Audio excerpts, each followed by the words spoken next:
क्यों नहीं लगता, और क्या करें कि मन शांति से पढ़ाई में टिकने लगे। आज बहुत से बच्चे मन में एक ही प्रश्न लेकर बैठे हैं। पुस्तक सामने होती है, कॉपियां खुली होती हैं, कलम हाथ में होती है, लेकिन मन वहां नहीं होता। मन कभी मोबाइल में भटक रहा होता है, मन कभी किसी डर में उलझा होता है, मन कभी तुलना कर रहा होता है, और कभी कभी मन इतना थका होता है कि उसे खुद नहीं पता होता वह क्यों थका है। ऐसे में जब पढ़ाई नहीं होती तो बच्चा अपने आप से लड़ने लगता है, मुझसे नहीं होता, मेरा मन नहीं लगता, शायद मैं कमजोर हूं। यही सबसे बड़ी भूल होती है। ध्यान से सुनो, पढ़ाई में मन न लगना कभी भी दिमाग की कमजोरी नहीं होती, ये मन की थकान होती है। और थका हुआ मन किसी भी काम में टिक नहीं पाता।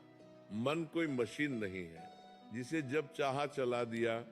मन तो नदी की तरह है, अगर उसे रोका जाए तो वह और तेज बहती है, और अगर उसे समझा जाए तो वह शांत हो जाती है। आज के बच्चों की सबसे बड़ी समस्या ये नहीं है कि वे समझ नहीं सकते, समस्या ये है कि उनका मन हर समय खिंचा रहता है। एक ओर अपेक्षाएं हैं, दूसरी ओर डर है, तीसरी ओर तुलना है, और चौथी ओर मोबाइल की आदत। इन सब के बीच मन को शांति कहाँ मिले।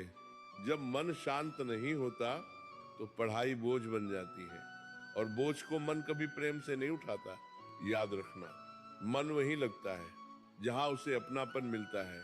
अगर पढ़ाई को सजा मान लिया तो मन भागेगा, अगर पढ़ाई को डर मान लिया तो मन कांपेगा, और अगर पढ़ाई को केवल नंबरों से जोड़ दिया तो मन थक जाएगा।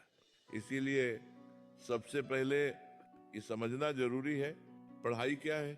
पढ़ाई कोई युद्ध नहीं है, पढ़ाई कोई दौड़ नहीं है, पढ़ाई आत्मा का अभ्यास है। जब तुम पढ़ते हो तो तुम अपने भीतर एक शांत व्यक्ति का निर्माण कर रहे होते हो। लेकिन आज पढ़ाई के साथ इतनी बेचैनी जोड़ दी गई है कि बच्चा पढ़ते समय भी डरा रहता है।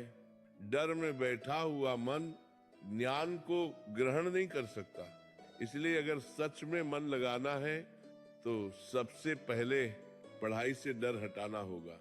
अपने आप से कहना होगा, मुझे अभी सब समझ आ जाए ये जरूरी नहीं, उसके लिए जरूरी नहीं, मुझे बस ईमानदारी से बैठना है।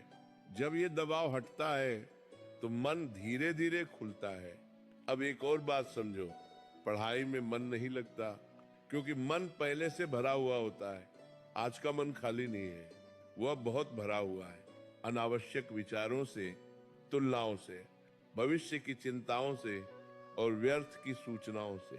भरा हुआ पात्र और क्या ले सकता है। इसलिए मन को थोड़ा खाली करना पड़ता है।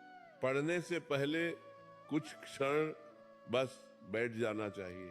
कोई मंत्र नहीं, कोई विधि नहीं, बस चुपचाप सांस को महसूस करना और मन से कहना, अभी कुछ नहीं करना है, अभी बस यहीं रहना है।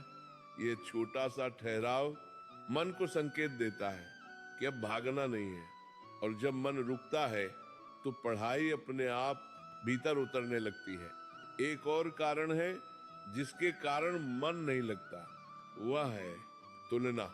जब बच्चा पढ़ते समय सोचता है वह मुझसे तेज है, उसके नंबर ज्यादा आते हैं, मैं पीछे रह गया, तो मन पढ़ाई में नहीं अपनी हीनता में चला जाता है। याद रखना, तुलना मन को कमजोर करती है। एक कर कर और कमजोर मन ध्यान नहीं रख सकता। हर व्यक्ति की गति अलग होती है, हर मन का समय अलग होता है। जिस दिन बच्चा दूसरों से नहीं अपने कल से तुलना करने लगता है, उसी दिन मन हल्का होता है।